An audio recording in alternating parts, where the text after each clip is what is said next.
Here's a little tour of our space in the North Georgia mountains from a few feet above our house. Here's our front view. We've got a little kind of a drive around here. Front porch. Folks before us left the outdoor furniture, which was kind of nice because there's quite a bit of it.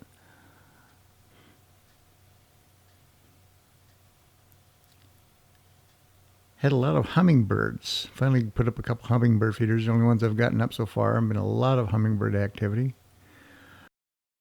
Front entrance with a little local flair. Family room, great room, living room, whatever you want to call it. Real wood fireplace, a lot of light. One thing they do down here is they tint windows. Otherwise, it would be brutally hot in the afternoons and evenings here. You don't really notice that they're darker, but you can tell by the fact that it's not just ungodly hot. So it isn't too bad to have this much exposure. Kitchen area, nice little island. Granite countertops, which are a first for us.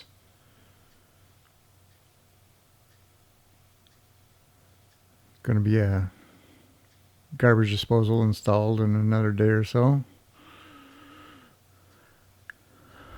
Fair amount of cabinet space, more than we've ever had before, which is kind of nice. Still a little bit of clutter to be found here and there. Master bedroom. Folks before us used the bedroom upstairs as a master, but we're using the one down here. Doesn't have a great big closet, but sufficient, I guess. Master bath. Granite countertops, vinyl, some strange reason. That'll be replaced and put into tile at some point. New shower doors, new as of today. One of many home improvement type projects we've been working on. Spare bedroom, which is a multi-purpose room, sewing room, printer and modem router room. Trundle bed with a rollout bed that comes out and pops up, kind of like an ambulance gurney sort of thing.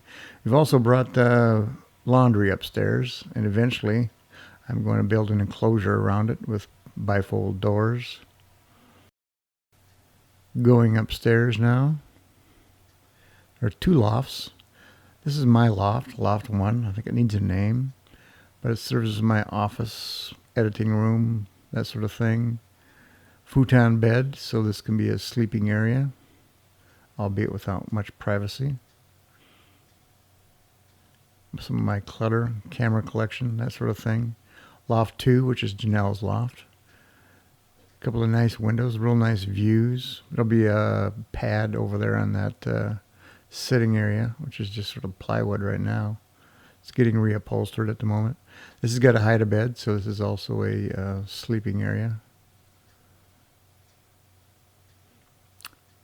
For that occasional time that we have enough company to need that sort of thing.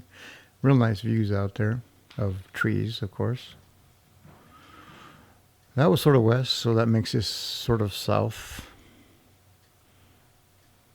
We didn't leave everything back in Wisconsin. Yes, indeed, we have a packer area, including Janelle's stock certificate.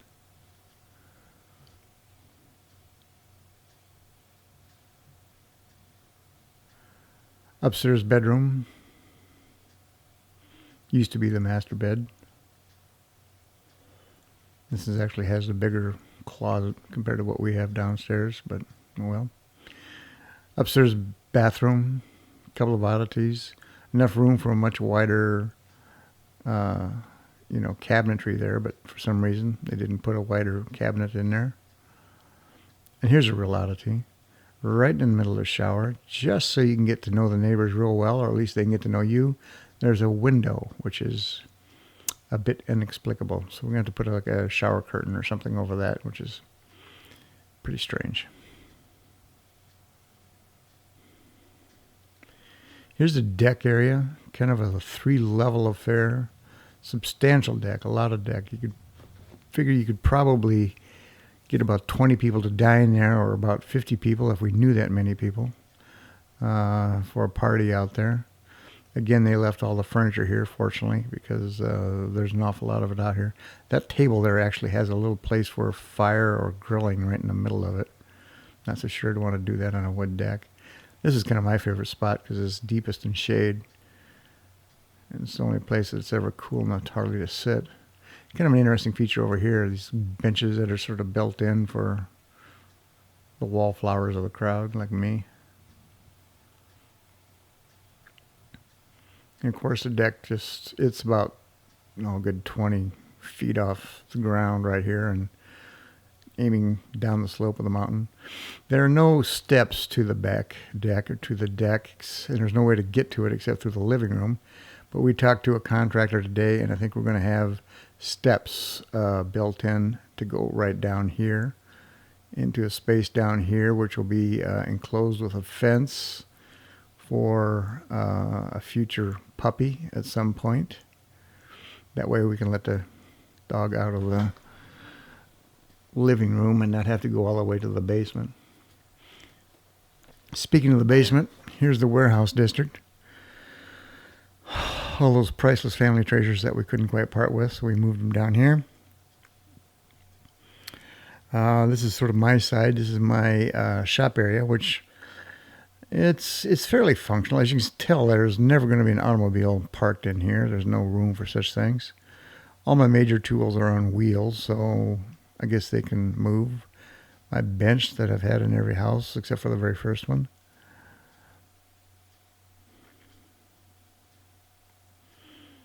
Table saw, radial arm saw, all the usual stuff.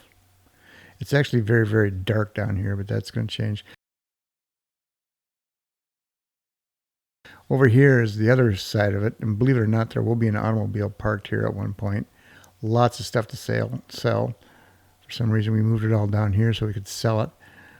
Bed, multiple chairs. Here's my workspace for my photography and video gear. Not real large, but it's actually quite functional. And over here is a closet sort of thing for off-season clothing, which, off-season here is about 4 days in January, where you might need a light jacket. Here's my brewery, which is more or less up to running. Going to be drywall on that wall back there eventually. More lights. Again, it's a lot darker here than the video sort of lets on. The folks before us left a refrigerator here, to which I've attached that little blue control box, because it's too warm down here to ferment beer, so I have to put it in a controlled refrigeration environment. There's my first batch of beer that I made down here. Dehumidifiers. We have 2 dehumidifiers that we're going to plumb a little more directly, but right now they're just going into their own buckets. We have to drain both dehumidifiers about 3 times a day. And we don't even open the big garage door. We just open the walk-in, and that's about it. For some reason, I don't know, the humidity just oozes in, but they run nonstop, to say the least. Drena Road is actually a private road, kind of an extension of Camp Branch Road. Private means we get to pay for the maintenance of it, or live with the maintenance or lack thereof. It's not a whole lot more than a logging road practically. It's asphalt, but the asphalt's all beat up and not much left of it, but it's fine. You can see we got some neighbors here and there. We have a couple of neighbors here that we've met, some nice folks. Not far away, but still we've got plenty of privacy. There's actually 2 neighbors that you're looking at there, but you can't really see them too much. Somebody else in the area owns all this land over here, for which there's some reason there's a fence around that's electric but never been turned on, or at least isn't turned on. This is about the only area that I actually mow. We actually have 3 lots that are part of this parcel, which isn't too unusual up here, because the lots are real narrow, about 100 feet wide. And this space here is the only part that I actually mow, although it's kind of debatable whether or not I need to even mow it. One of the nasties here are fire ants, And if you stand there in your flip-flops and not aware of them, like I did once, you realize, well, they're called fire ants because they bite you up and you feel like they're on fire. So this is a space next door where when somebody else owned it, they started to build a cabin here. And our previous owners of our house decided that was a little too close. As you can see, it would be real close. And so they bought them out while they were in mid-building. So we have this retaining wall here on two sides. And I think eventually, maybe next year, we're going to turn this space into a garage. For now, it's just a space for me to put my kayaks, a couple of kayaks under the tarps there. But you can see if somebody had built a cabin, it would have been like real close because these, like I say, these lots are very narrow. This retaining wall is pretty substantial. It's about 10 foot tall. So I'm not sure exactly what we'll end up with for a garage here, but that may even be so high I end up with kind of a loft area in it. We'll see. And like the rest of the property, it drops off quite steep right there. So that's our little tour of our little space in North Georgia.